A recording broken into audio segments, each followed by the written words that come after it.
আমাদেরকে বেদাতি বলে, বেশিরভাগ আমাদেরকে বেদাতি বলে, আমাদেরকে মুশরিক বলে, আমাদেরকে ফদভ্রষ্ট ভণ্ড বলে। এনাদের মধ্যে দুইটা দল এখন, তাবলীগ জামাতের মধ্যে দুইটা দল এখন। আপনারা হয়তো নিউজে দেখছেন, নিউজও না দেখলে আজকে গেলে আপনারা নিউজে দেখতে পাবেন, সমস্ত চ্যানেলেই দেওয়া হয়েছে, যমুনা টিভি বলেন, NTV বলেন, সমস্ত টিভির মধ্যে দেওয়া হয়েছে। দুই দলের মধ্যে সংঘর্ষ, এমনকি মার্ডারও হয়েছে, অনেকটি হয়েছে কি হয়েছে না। এখন দেখেন না আপনি কি বাস্তব। কিসরা বাদশাহ সে নিজের সন্তানকে হত্যা করলো, অবশেষে সে বিষ পান করে নিজে মারা গেল। এখন দেখেন মানে নবীর সাথে বেয়াদবির ফসলগুলো কিভাবে যে হয়। এখন এনাদেরই একই জামাতের লোক এখন দুই দল হইয়া একদল আরেক দলকে মানে ভণ্ড বলতেছে, একদল আরেক দলকে ফদভ্রষ্ট বলতেছে, একদল আরেক দলের সাথে সংঘর্ষে মারামারিও হচ্ছে কি হচ্ছে না। এর থেকে আর সহজ ভাষায় আপনাদেরকে আমি কিভাবে বুঝাবো ভাই। এখনো যদি আপনারা সতর্ক না হন, এখনো যদি না বুঝেন, নবীর শানের চাদর ধরে এখনো যদি আপনারা টানাটানি করেন, আর কোন দিন আপনাদের বুঝ আসবে। এক প্লেটে যারা খাবার খাইতেন, আজকে এক প্লেট থেকে উঠে গিয়া একজন আরেকজনকে মারধর করতেছেন, মার্ডার করে ফেলতেছেন। এটা অন্য কিছু না, এটা আল্লাহর তরফ থেকে লানত। কথা বলেন ঠিক কিনা? কিসরা বাদশার উপরে আল্লাহর লানত যেভাবে আসছিল, ঠিক তেমন ভাবে যুগ যুগ ধরে নবীর সাথে যারা বেয়াদবি করবে তাদের উপরে আল্লাহর লানত আসবে, কোনো সন্দেহ নাই। কথা বলেন ঠিক কিনা?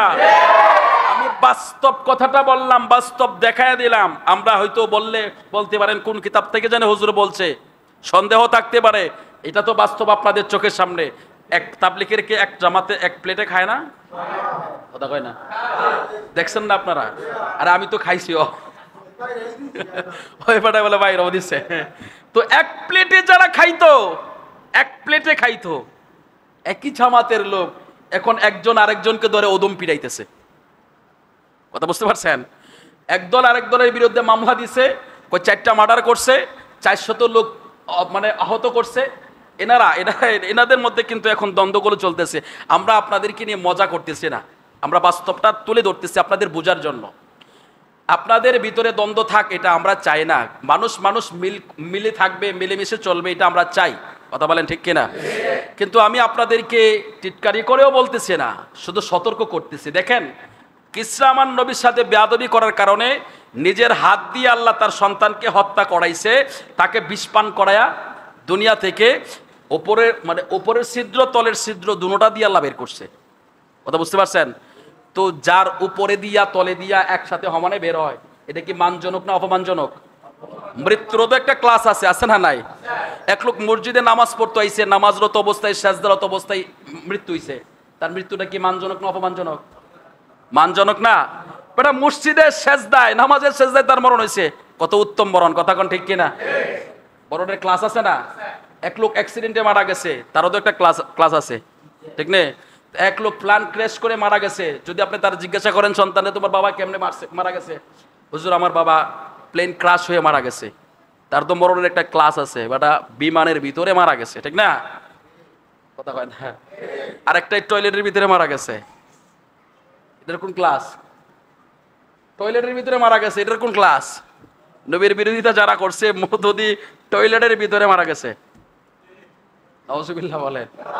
আল্লাহ কয় আমার নবীর দুশমনি যারা করবে, আমার নবীর সাথে যারা শত্রুতামি করবে, আমার নবীর চাদর ধরে যারা টান দিবে, তারা দুনিয়াতেও শান্তি পাবে না, মরার সময় তাদেরকে আমি বাথরুমের টাঙ্কিতে মরণ দিব। জোরে বলেন আল্লাহু আকবার।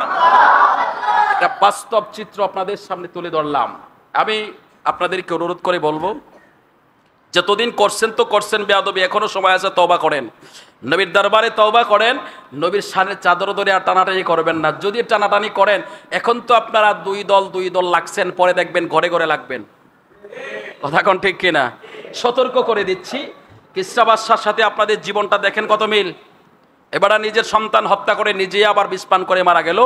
আপনারা এক প্লেটে খাওয়ার পরে এখন এক প্লেটে খাওয়া, যে লোকগুলো এক প্লেটে খাইতেন, এখন এই নিজেরা রক্ত জড়াচ্ছেন, একজন আরেকজনকে মারতেছেন, ফদভ্রষ্ট বলতেছেন, হ্যাঁ মন্দচারী বলতেছেন। এই জন্য বলি এগুলো অন্য কিছু না, এটা আল্লাহর লানত। কথা বলেন ঠিক কিনা?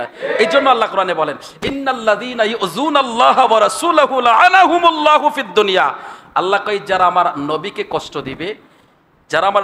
কষ্ট দিবে, তাদের উপরে দুনিয়াতেও লানত, পরকালেও লানত। দুনিয়ার লানতটা আপনি কিছুক্ষণের জন্য হলেও সহ্য করতে পারবেন, কিন্তু পরকালের লানত সহ্য করার মতো ক্ষমতা কারো নাই। কথা বলেন ঠিক কিনা? এজন্য সতর্ক হয়ে যান, সতর্ক হয়ে যান। যারা আজ পর্যন্ত নবীর সাথে বেয়াদবি করেছে, আল্লাহ কাউকে ছাড় দেন নাই। নবীর পরে যারা অলিদের সাথে বেয়াদবি করে তাদেরকেও আল্লাহ ছাড় দেন নাই। এই জন্য আমরা আপনাদেরকে মজা করতে